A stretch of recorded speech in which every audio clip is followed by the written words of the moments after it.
آج ہم آپ کے لیے ایک ایسی کہانی لے کر آئے ہیں جو آپ کے رونگٹے کھڑے کر دے گی۔ یہ کہانی اتنی دہشتناک ہے کہ آپ کی نیند اڑ سکتی ہے اور آپ کا دل دھک دھک کرے گا۔ اگر آپ خون، تشدد یا شدید خوف سے نفرت کرتے ہیں تو ابھی ویڈیو بند کر دیں، کیونکہ یہ کہانی آپ کے لیے نہیں ہے۔ لیکن اگر آپ ہمت والے ہیں اور ڈارک ویب کی تاریک دنیا میں ایک خوفناک سفر کے لیے تیار ہیں تو بیلٹ باندھ لیں، کیونکہ یہ کہانی آپ کو جھنجھوڑ کر رکھ دے گی۔ آج ہم بات کریں گے الیکس کی، ایک لڑکے کی جس نے تجسس کے ہاتھوں مجبور ہو کر ایک ایسی دنیا میں قدم رکھا جہاں سے واپسی ناممکن تھی۔ الیکس ایک عام سکول طالب علم لگتا تھا، لیکن اس کی عادات اس کی عمر سے کہیں بڑی تھی۔ سگریٹ، شراب، منشیات، یہ سب اس کی زندگی کا حصہ تھے۔ ایک دن جب وہ گھر میں منشیات استعمال کر رہا تھا، اس کی ماں نے اسے پکڑ لیا اور اس کا سارا سامان ضبط کر لیا۔ الیکس غصے سے بھر گیا۔ اس کا معمول کا ڈیلر، جو اس کا اسکول فیلو بھی تھا، اچانک ایک ہفتے کے لیے غائب ہو گیا۔ منشیات کی طلب نے اسے بے چین کر دیا۔ اسی دوران اس کے ایک دوست نے مشورہ دیا، ڈارک ویب پر جا کر دیکھ، وہاں سب کچھ ملتا۔ الیکس کو ڈارک ویب کے بارے میں کچھ نہیں پتا تھا۔ اس نے سوچا، یہ کیا بلا ہے؟ اس کے دوست نے بتایا کہ ڈارک ویب انٹرنیٹ کا وہ حصہ ہے جو عام سرچ انجنوں سے چھپا ہوتا ہے، جہاں غیر قانونی چیزیں آسانی سے مل جاتی ہیں۔ تجسس نے اسے جکڑ لیا۔ اس نے یوٹیوب ٹیوٹوریلز دیکھے، ٹور براؤزر ڈاؤن لوڈ کیا اور کچھ ناکامیوں کے بعد بالآخر ڈارک ویب کے بازاروں تک پہنچ گیا۔ وہاں اسے منشیات فروخت کرنے والی ایک سائٹ ملی۔ اس نے اپنا پتہ اور تفصیلات درج کی، آرڈر دیا اور براؤزر بند کر دیا۔ اسے کیا پتا تھا کہ اس کے اس فیصلے کے کیا نتائج ہوں گے۔ چند دن بعد جب الیکس اپنا آرڈر بھول چکا تھا، اس کے گھر کے دروازے پر ایک پیکج پہنچا۔ پیکج کھولا تو اس میں منشیات تھی، لیکن ساتھ ہی ایک پراسرار خط بھی تھا۔ خط میں لکھا تھا، مبارک ہو، آپ کو دعوت دی گئی ہے۔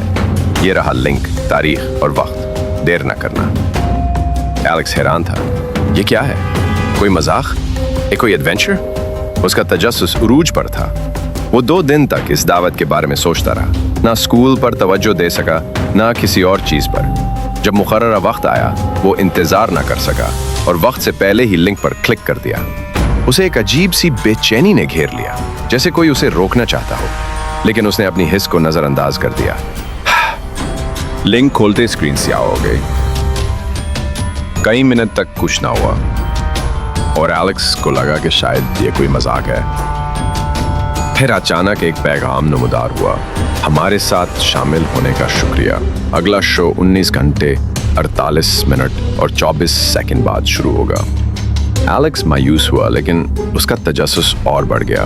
اگلے دن اسکول جاتے ہوئے اسے ایک نامعلوم نمبر سے پیغام موصول ہوا، آج رات ملاقات ہوگی، بہت مزہ آئے گا۔ یہ پیغام پڑھ کر الیکس خوفزدہ ہو گیا۔ وہ بس میں بیٹھا، لیکن اس کا دل دھک دھک کر رہا تھا۔ اس نے اسکول نہ جانے کا فیصلہ کیا اور گھر واپس بھاگا۔ اس کی ماں دن کے وقت کام پر تھی تو گھر خالی تھا۔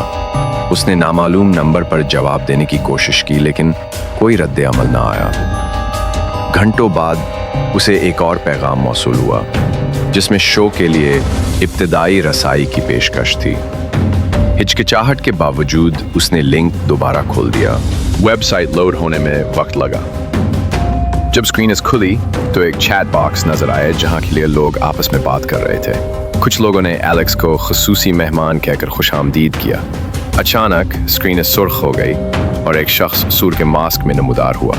اس نے کہا، خوش آمدید تھی ریڈ شو میں۔ الیکس، آج کی رات کا ہمارا خصوصی مہمان۔ اس نے کچھ سخت قوانین بتائے، کسی بھی حال میں پولیس کو نہ بلائیں، پورا لائیو سٹریم دیکھیں، اگر آپ تعمیل کریں گے تو آپ کو نقصان نہیں پہنچایا جائے گا۔ الیکس نے سائٹ بند کرنے کی کوشش کی، لیکن اس کا ماؤس کرسر جام ہو چکا تھا، وہ پھنس گیا تھا۔ پھر سٹریم ایک کمرے میں منتقل ہوا جہاں ایک عورت کرسی سے بندھی ہوئی تھی۔ اس کا سر کالا بیگ ڈھانپے ہوئے تھا۔ جیسے ہی کیمرہ زوم ان ہوا، الیکس نے اسے پہچان لیا۔ یہ اس کی ماں تھی۔ اس کے بال خون کی طرح سرخ رنگے ہوئے تھے۔ اس کا چہرہ خون آلود تھا اور وہ بے بس تھی۔ چیٹ میں موجود لوگوں نے ظالمانہ احکامات دینا شروع کر دیے۔ اس کا چہرہ کاٹو، اس کے کان چھیلو۔ نقاب پوش افراد نے ان احکامات پر عمل شروع کر دیا۔ الیکس چیختا رہا، الٹی کرتا رہا، لیکن وہ کچھ نہ کر سکا۔